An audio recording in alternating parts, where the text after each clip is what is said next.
The Kent County Sheriff is working on setting up an emergency operations center. 13 on Your Side's Nate Belt is live with what residents need to know as part of that team coverage. Yeah, Juliet, we're live at the Kent County Sheriff's Office right now. I've got Sergeant Eric Brunner with me tonight. Sergeant Brunner, just kind of walk us through a little bit of some of the damage, some of the things you've responded to so far this evening. Absolutely. So Kent County Emergency Management is set up behind us at the Sheriff's Office. We have our Emergency Operations Center activated. So we have multiple crews, first responders out in the field. We're bringing in additional staff. We have hundreds of calls on the board. Most of those are trees down and wires down. We do have confirmed structural damage in the 5600 block of Alpine. There is a building that was, I think, mostly damaged. Roof across the street was torn off of that, laying in the middle of Alpine Avenue. So Alpine between 6 and 7 miles, completely impassable, multiple wires down. So Alpine, Plainfield, Grand Rapids Townships, those are the hardest hit areas. We have multiple calls going on within those areas. We would ask, if you have an emergency, please call 911. However, if it's just a tree down on a rural road, please don't call 911. Our lines are ringing off the hook still at this time. Luckily, there are not too many injuries reported. However, we do have 3 deaths that occurred in northern Kent County. 18 Mile and Harvard Avenue occurred at some point in time during the storm. During the rain portion, there was 2 vehicles traveling opposite towards each other. One hydroplaned on water, and it was occupied by 4 people.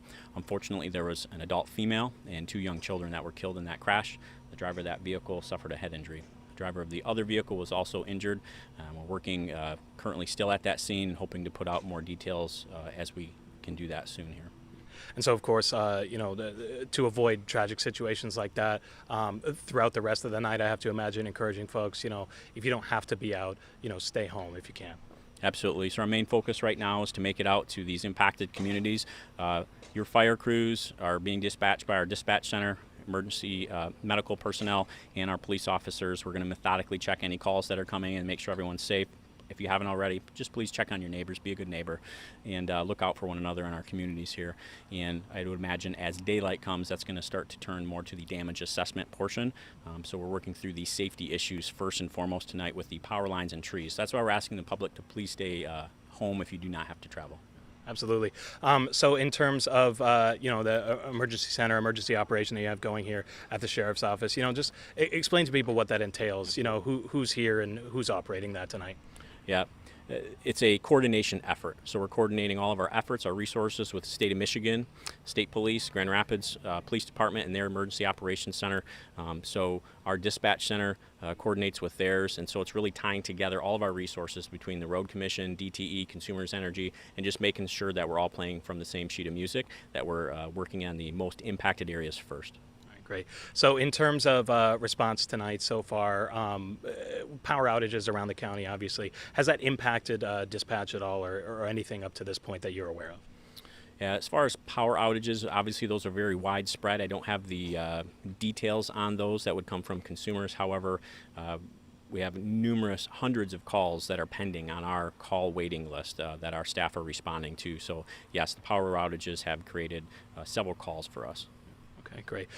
So in terms of, as the night continues on and into the morning as we look at the cleanup process, is there anything else that, you want to advise the public as we continue on, as we learn more about what happened with that storm? Absolutely. We've had these storms before. We'll get through this. Please look out for one another. That's the biggest thing. Stay away from those power lines. Call someone else for help if you see one. If you're using a generator, make sure that's indoors.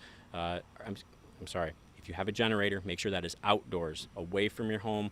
We don't want to have any of that exhaust coming back into the home whatsoever. So check on your neighbors. If they have a generator, make sure it is outdoors and away from the home, not inside a garage or near a home or an open window anywhere. So just look out for one another.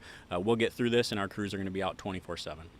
Excellent. Sergeant Brunner, thank you for joining us tonight. Appreciate that. And again, as you heard, Kent County Sheriff's Office advising everybody, stay safe, take it easy tonight. If you don't have to go out, make sure you stay in. And if you do absolutely have to leave the home, be careful. Just make sure you're checking for those down trees, down wires, and all that while you're on the roads. But of course, for now, I'm going to send it back to the studio. Live in Kent County, Nate Belt, 13 on Your Side.